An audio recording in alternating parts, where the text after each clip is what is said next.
जमील साहब, एक तो पॉइंट जो उस्मान साहब वाला है वो एक कहीं ना कहीं at the back of my mind, I also have this in mind. कल भी मेरे जहन में ये बात आ रही थी कि इसकी गारंटी कौन देगा, जो रिवर ऑफ द ईस्ट की पहले बात की जा रही थी उस तरफ दोबारा इसराइल नहीं आएगा।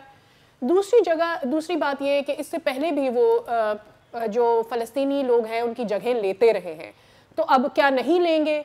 वो ज़ायनिस्ट जो ये कहते रहे हैं कि जी इंटरनेशनल लॉ हम पर अप्लाई ही नहीं होता बिकॉज हम चोजन वन हैं, इसको कौन गारंटी करेगा? जी हाँ, आपने इंटरनेशनल लॉ की बात की, आपने बात की कि रिवायरा ऑफ मिडल ईस्ट की बात की, तो इंटरनेशनल लॉ की तो कभी भी इजराइल ने पासदारी नहीं की है। इंटरनेशनल लॉ जब से इजराइल बना है, जितने सिक्योरिटी काउंसिल के रेजोल्यूशन पास हुए हैं, और सबसे अहम और कलीदी जो है 2 है सिक्योरिटी काउंसिल रेजोल्यूशन, जिसमें 1967 में जितनी ज़मीनें मज़ीद कब्ज़ा की थी उसको वापस करके अपनी बाउंड्री पे आना था। यहाँ तो कब्जा फिर कब्जा, उसमें मजीद कब्जा, और अब गजा पे कब्जा, तो यही प्लान है। लेकिन देखिए, इसको थोड़ा सा रैशनल तरीके से कर लेना।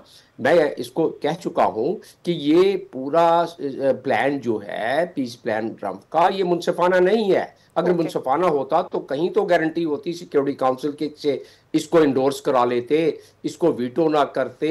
लेकिन इस पे जो उम्मीद की थोड़ी सी किरण है, जैसे कॉशियस जिसे कहते हैं, होप, जो अभी उस्मान साहब ने बात की, वो ये है कि 8 ममालिक, गो कि ये बड़े कवि ममालिक, चले पाकिस्तान इसमें काफ़ी कवि है, लेकिन ओआईसी जब कुछ नहीं कर सका तो 8 ममालिक, जब इजराइल ने हमेशा, जब से इजराइल या ज़ायोनिस्ट लॉबी बनी है 1897 में स्विट्ज़रलैंड में, जब इसकी बुनियाद रखी गई, और जब से उस प्लान के सबब जो इजराइल बना, और उसके बाद जो कब्जे किए गए 554 देहातों और शहरों को मस्मार करके ज़मीनें लूट ली गई फ़लस्तीन की, तो वो सिलसिला तसलसल जारी है। और अब वो ग्रेटर इजराइल के मज़ीद अगले मरहले में जाना चाहते हैं। यहाँ ब्रेक क्यों लगी, ये भी ज़रा जानना और ये फ़लसफ़ा और इस लॉजिक को समझना ज़रूरी है। ब्रेक इसलिए लगी, नंबर 1 कि डोनाल्ड ट्रंप दुनिया में एक दाई चाहते हैं कि उनको माना जाए, वो अमन के 7 जंगों की बार बार वो मिसाल देते हैं, जो हकीकत काफ़ी हद तक हकीकत है। दूसरी चीज़,